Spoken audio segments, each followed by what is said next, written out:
Gospod z vami. Iz svetega Evangelija po Luku.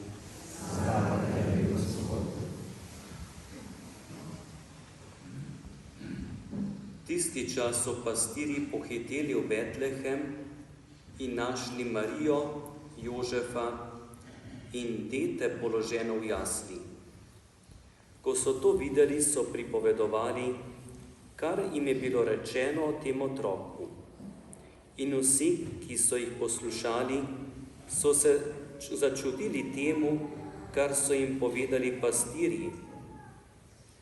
Marija pa je vse te besede ohranila in jih premišljevala v svojem srcu.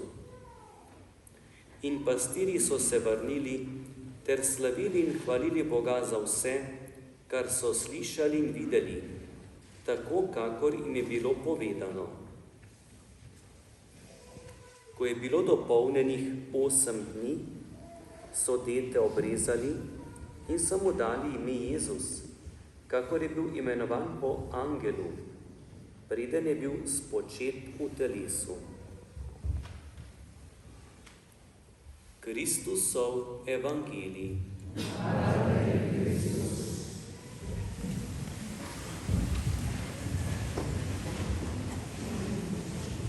Reading from the Gospel of Luke. And they went with haste and found Mary and Joseph and the babe lying in a manger. And when they saw it, they made known the saying which had been told them concerning this child.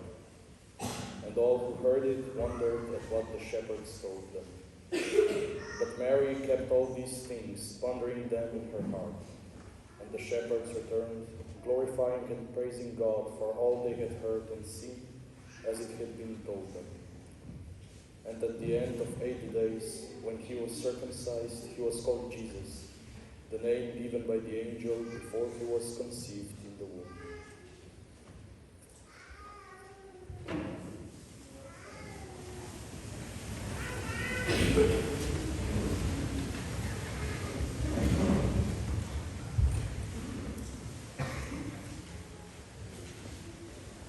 Bratje in sestre, na današnji prvi dan koledarskega leta, 8. dan po Božiču, bi vam rad podal nekaj misli, pa jih ponesite v to leto tudi v vaša življenja.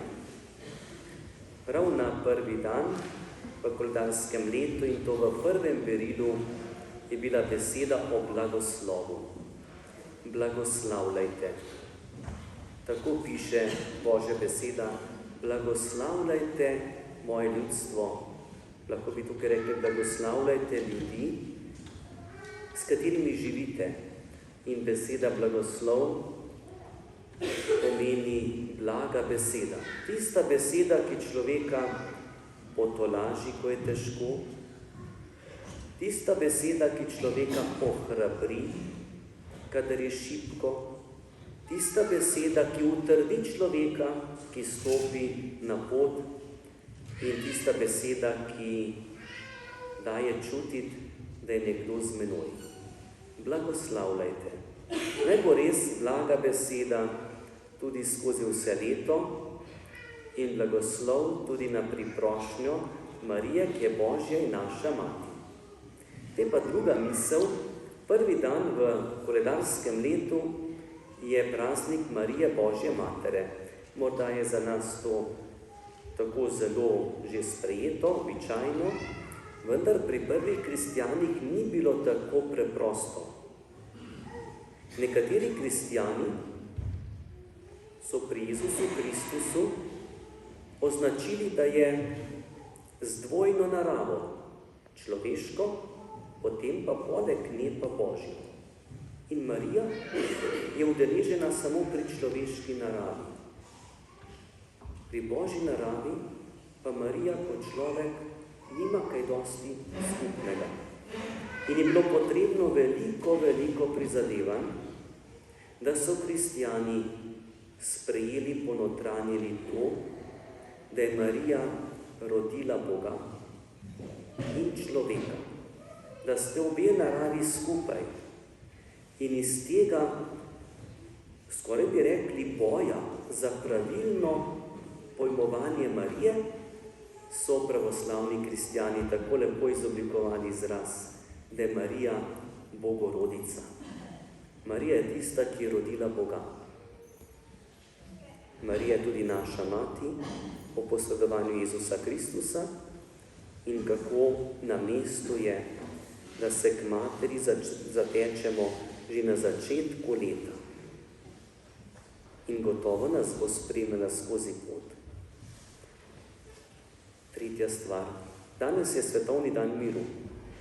In vsako leto, tako tudi letos, je papež Frančišek napisal poslanico z naslovom Umetna inteligenca in mir. Sem najprej pomislil, pa saj to za nas res ni neka velika bližina. Mir še. Umetna inteligenca je pa stvar tistih načrtovalcev. Ampak, če malo bolj pomislimo, umetno inteligenco uporabljamo praktično vsi. Pa dostikrat niti na to ne pomislimo. Vsi telefoni, ki jih imamo, že na tem slonijo. Pa potem prometne stvari, obvestila. Če imate doma televizijo, deluje tudi že po smernicah umetne inteligence. In že prepoznajo, kaj se gleda, koliko časa, kakšni so uporabniki. Uporabljamo jo in jo tudi sooblikujemo. In tukaj se mi zdi ena taka misel, da če je človek, ki si je zamislil naprave stroje in tudi naprave, ki se v narekovaju rečem učijo, to smo jih mi zasnovali. Če človek z dobro držo, iskrenostjo do bližnjega, bo tudi te stvari dobro usmerjal. Sami pa morda že kar vidimo, da je umetna inteligenca prisotna tudi na področju bojevanja, vojskovanja, ker smo tega sposobni. In kdor nima plemenitih, iskrenih, dobrih namenov, bo tudi to tehnologijo, ki imamo, lahko usmeril v zlo. In naj bo, tako pravi papež, najprej pozornost, kako je v našem življenju. Če v našem življenju želja po miru, po razumevanju, če v sebi želimo, da damo bližnjemu nekaj dobrega, lepega, plemenitega, potem se bo mir začel vzpostavljati v našem življenju, pa v naši okolici in s tem tudi v tistem krogu, kjer se gibljamo. Mladi bodo odšli danes popoldne v svoje države. Bog daj, da bi ohranili tudi ta dar miru in ga ponesli tam, kjer bodo naprej živeli. Potem, ko se v teh majhnih okoljih vzpostavlja mir, začenši pri nas, potem lahko pričakujemo tudi mir v svetu, med državami, ker je notranja drža človeka v miru, razumevanju, spoštovanju. Bi pa ob tem razmišljanju zaključil tudi z današnjim spominskim dnem blaženega mučenca Lojzija Grozdeta, ki je umrl 1. januarja, umrl zaradi zvestobe veri, zvestobe narodu, v bližini do človeka, v čutenju do bližnjega. Naj tudi naš mučenec Lojzij Grozdet pomaga nam na pot pravega miru, razumevanja, spoštovanja. Naj sprosi tudi tisto globoko vero, ki je rodovitna. In naj priprošnja blaženega Lojzija Grozdeta varuje nas na poti življenja. Naj varuje mlade, ker je zavetnik mladih, saj je umrl v 20. letu starosti, za prave odločitve, za prav notranji mir, da bi tudi po njem lahko mi prinašali blagoslov tam, kjer živimo. Naj bo to leto res zaznamovano z blagoslovom. Vas pa povabim, da skupaj spovemo